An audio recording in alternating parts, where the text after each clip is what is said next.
Fala pessoal, aqui quem fala é Rafael Bezerra e nessa aula eu vou explicar sobre os registros na linguagem C. Bom, eventualmente nós precisamos armazenar diversas variáveis para representar um único objeto. Por exemplo, considere que temos uma turma de alunos, podemos estar interessados em armazenar para cada aluno o nome, a matrícula e 3 notas desse aluno. Então, aqui na programação, para armazenar as informações de um único aluno, precisaríamos o quê? A princípio, declarar o quê?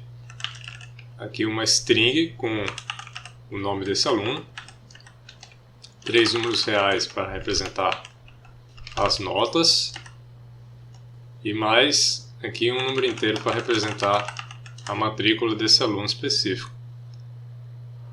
E aí, se quisermos agora um novo aluno, teremos então, seguindo a lógica aqui, declarar novamente outras variáveis para representar as informações desse aluno. E assim por diante. Cada novo aluno precisaria então criar aqui novas variáveis. Ou poderíamos ainda declarar somente essas, mas todas como vetores. Então, por exemplo, aqui nome. Se são 10 alunos, por exemplo, então um vetor de 10 strings. Bom pessoal, mas de qualquer forma, as linguagens de programação geralmente oferecem os chamados tipos de dados compostos. Ao invés de termos essas informações de forma dispersa, nós vamos concentrar todas essas informações em um único tipo. Assim como existe o tipo int para inteiro, float para reais, podemos ter um tipo aqui, aluno, que agregue todas essas informações relativas a esse aluno. Isso vai facilitar muito a programação em diversos aspectos, e vocês vão perceber isso, as vantagens, conforme vocês forem programando com essas estruturas. Em C, nós chamamos esses tipos de dados compostos de structs.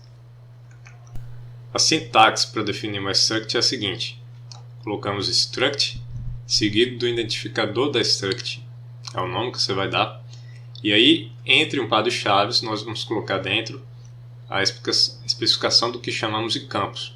Esses campos são as variáveis que compõem essa estrutura e são escritas de forma bem similar à declaração de variáveis.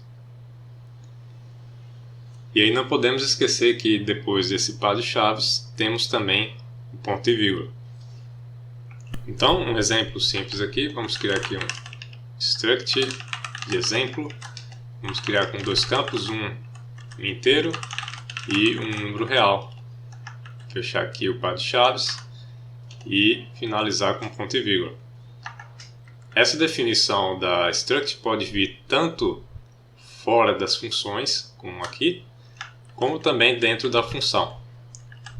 Mas se vier dentro da função, a definição dessa estrutura vai ser visível somente dentro da função.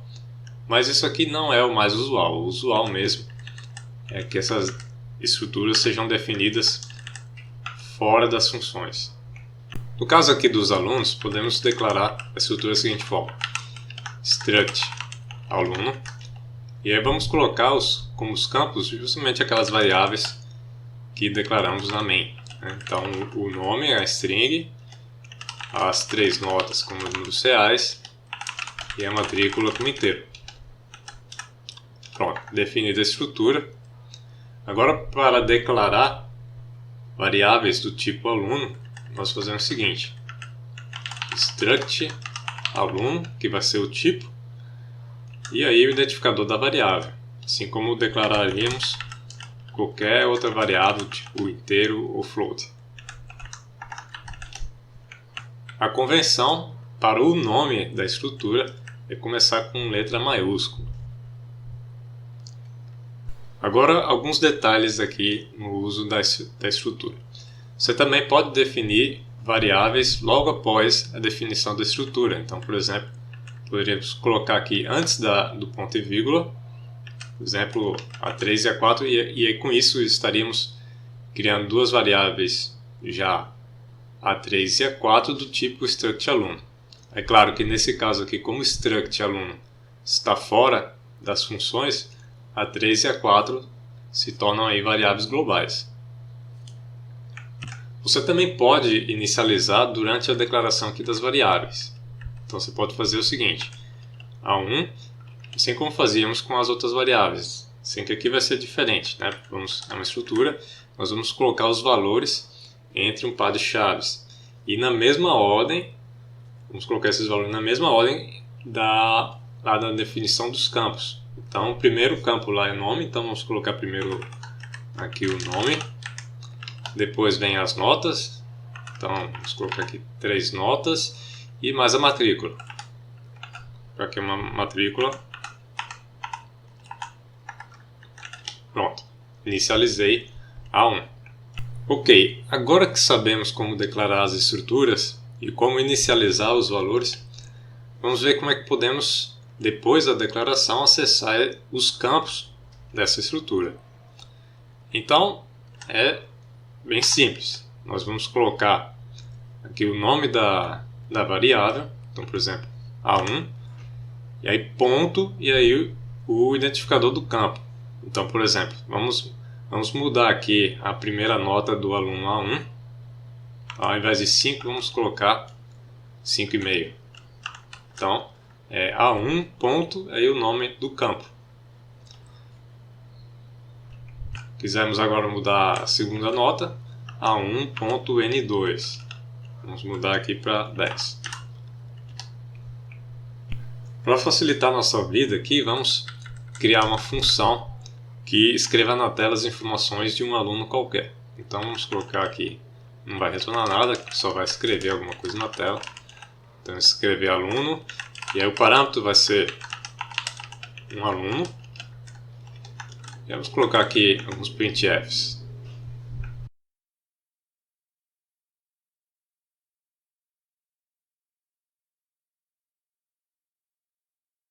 Pronto, agora aqui na main vamos fazer um teste chamando aqui escrever aluno, passando A1 como argumento. Agora vamos compilar e executar. Então está lá as informações que colocamos em A1. Uma struct também pode ser campo de uma outra struct. Por exemplo, vamos criar aqui uma estrutura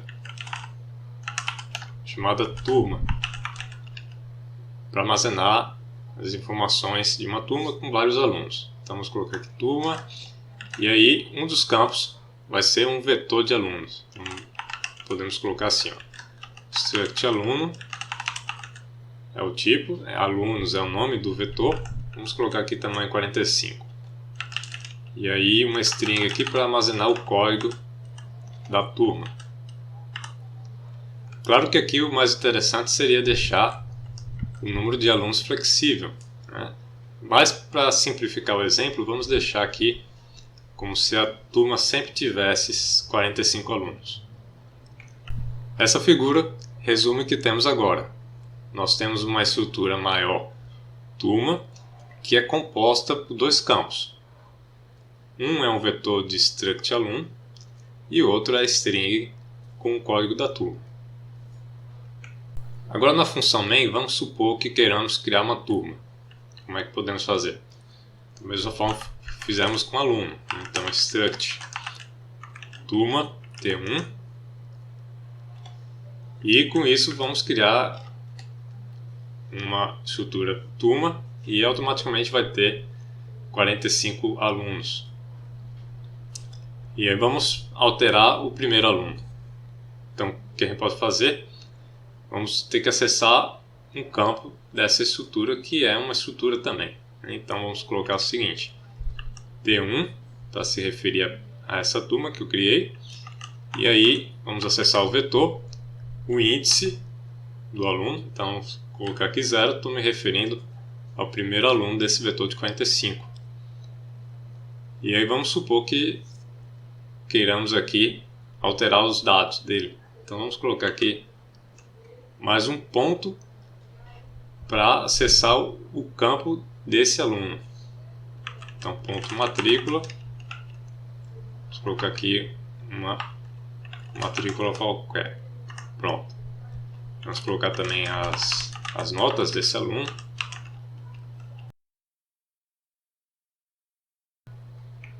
E o nome, né? Vamos ter que usar strcopy aqui no caso.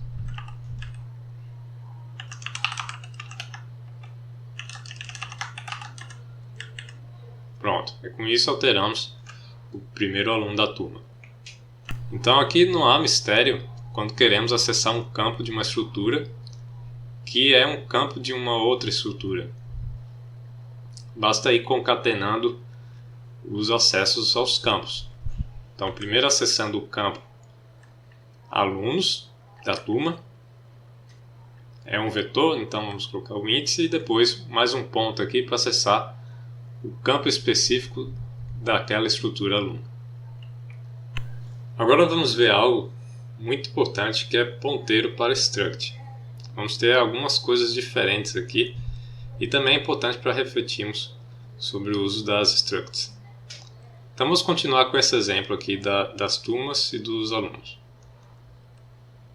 Então vamos supor agora que tenhamos uma outra turma e queremos que um aluno específico faça parte das duas turmas. Então vamos aqui botar além de T1, vamos ter também um T2. Deixa eu apagar essas informações aqui, vamos deixar mais limpo aqui, certo? Então tenho aqui duas turmas e já dois alunos, um aqui já inicializado e outro não. Tá, então eu quero aqui que um determinado aluno faça parte das duas turmas.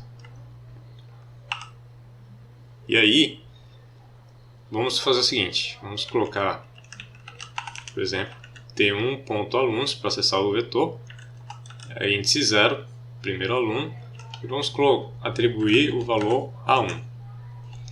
E a mesma coisa para a segunda turma.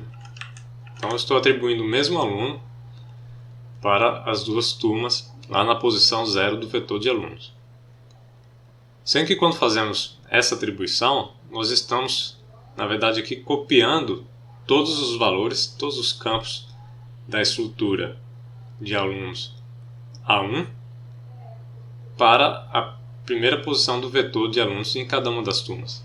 Então vamos acabar aqui tendo 3 alunos distintos lá na memória com os mesmos valores.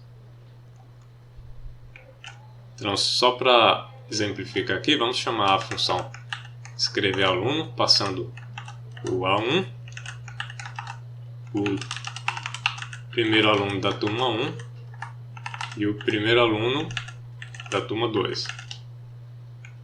Vamos compilar aqui, executar novamente. Então tá lá, são as mesmas informações. Agora vamos supor aqui, ó, depois da atribuição, vamos alterar o aluno. Então vamos colocar aqui, por exemplo, strcopy a1.nome. Vamos colocar aqui um nome qualquer.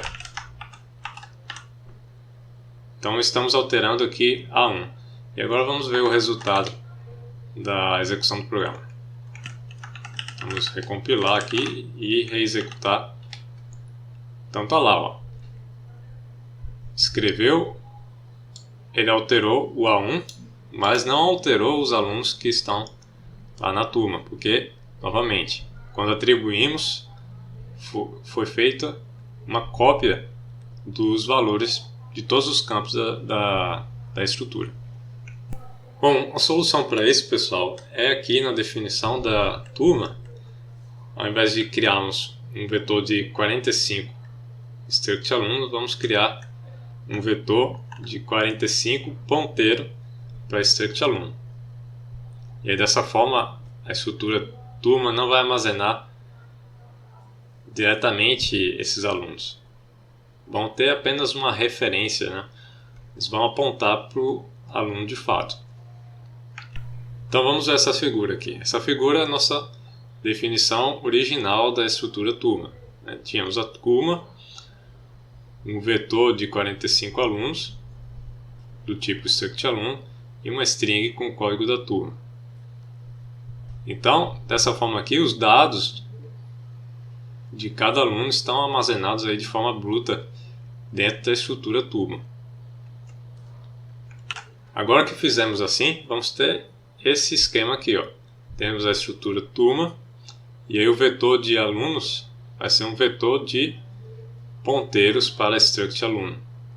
Então não vamos armazenar as informações do aluno indiretamente aqui na turma. Vamos apenas armazenar ponteiros. Agora vamos precisar mudar um pouco aqui depois no código, né? Agora que é ponteiro, aqui na atribuição nós vamos mudar para endereço, né? Que agora o primeiro ponteiro lá do vetor de alunos vai apontar para o aluno A1. Aqui alteramos normalmente, isso aqui não vai mudar. Mas vamos mudar aqui também, né? Porque agora T1.alunos0 vai ter o quê? Vai ter um endereço, porque aluno 0 é um ponteiro para aluno. Então precisamos aqui, para usar a função escrever aluno recebe o quê? Recebe A, que é do tipo struct aluno. Então é isso que precisamos passar. E aí para isso precisamos dereferenciar o ponteiro, para pegar o valor na região da memória para a qual aquele ponteiro aponta. Então a mudança aqui vai ser colocar o asterisco aqui para dereferenciar. Vamos fazer o teste agora. Vamos recompilar aqui, executar. E agora vejam que alteramos a 1 e aí alterou também todos os lugares, porque todo mundo estava apontando para a mesma região da memória, né? Apontando para o mesmo aluno. Agora, pessoal, vamos conhecer o operador traço maior, que podemos chamar com o que parece, né? Parece uma seta, então vamos chamar de seta. Vamos supor que tenhamos aqui um ponteiro para struct aluno. Vamos criar aqui um ponteiro para struct aluno. E aí vamos atribuir aqui o endereço de A1. Ok? Deixa eu apagar isso aqui para não atrapalhar o raciocínio. Temos um ponteiro aqui para A1. Agora, vamos supor que eu precise escrever o nome desse aluno através do uso do ponteiro. Então, vamos colocar um printf aqui, %s, e aí ptr, e aí precisamos dereferenciar, então dereferenciamos aqui, e aí com isso temos acesso a uma estrutura aluno e podemos colocar ponto nome para acessar o campo do nome. Mas isso aqui não vai dar certo, porque é o seguinte: esse asterisco aqui da dereferenciação é resolvido depois do acesso ao campo. Então é como se ele estivesse interpretando isso dessa forma aqui. Então primeiro acessando o campo e depois dereferenciando, mas ptr é ponteiro, então não tem um campo. Então o que a gente pode fazer aqui é forçar com que a dereferenciação seja resolvida primeiro. Então colocamos aqui entre parênteses. Agora vamos ver lá, recompilar e executar novamente, está lá o nome do aluno. Ok, aí isso aqui é tão comum que tem esse operador da seta. Então, ao invés de fazer isso daqui, nós podemos usar a seta. Então não precisa mais dos parênteses nem da dereferenciação. Simplesmente colocamos ptr e aí traço maior, a setinha, e aí o campo. Então é uma forma bem prática de acessar um campo a partir do ponteiro.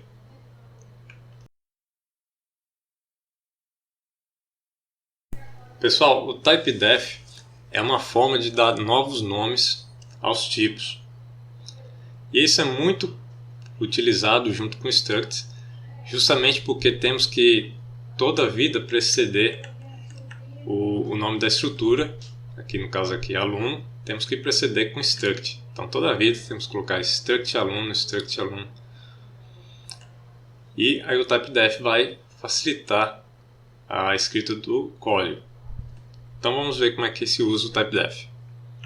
A sintaxe do typedef é a seguinte: vamos colocar typedef ao tipo a quem queremos colocar um nome e em seguida um nome e finalizamos com ponto e vírgula. Então no caso aqui da estrutura podemos fazer o seguinte: vamos colocar aqui depois da definição da estrutura, vamos colocar typedef, aí o tipo a quem queremos colocar, dar um nome e em seguida o nome. Então vamos colocar aqui, por exemplo, estrutura aluno. E aí, portanto, sempre que eu me referir à estrutura aluno, estou me referindo ao tipo struct aluno. Então, ao invés de colocar aqui struct aluno, podemos colocar estrutura aluno, que acaba sendo mais prático. É claro, ficou um nome um pouco longo aqui, mas tudo bem. Felizmente podemos usar o próprio nome da estrutura como nome. Então podemos fazer, coloquei assim só para ficar claro, mas podemos também colocar aluno aqui, mesmo o nome da estrutura. E aqui ficaria simplesmente aluno, e agora sim ficou um nome mais curto, né? E bem prático. Podemos usar o typedef junto da definição da estrutura. Então podemos fazer o seguinte: colocar aqui typedef, aí aqui não posso mais colocar variáveis, então typedef, a struct aluno e já a definição da estrutura, e em seguida o nome. Então faço as duas coisas no mesmo lugar.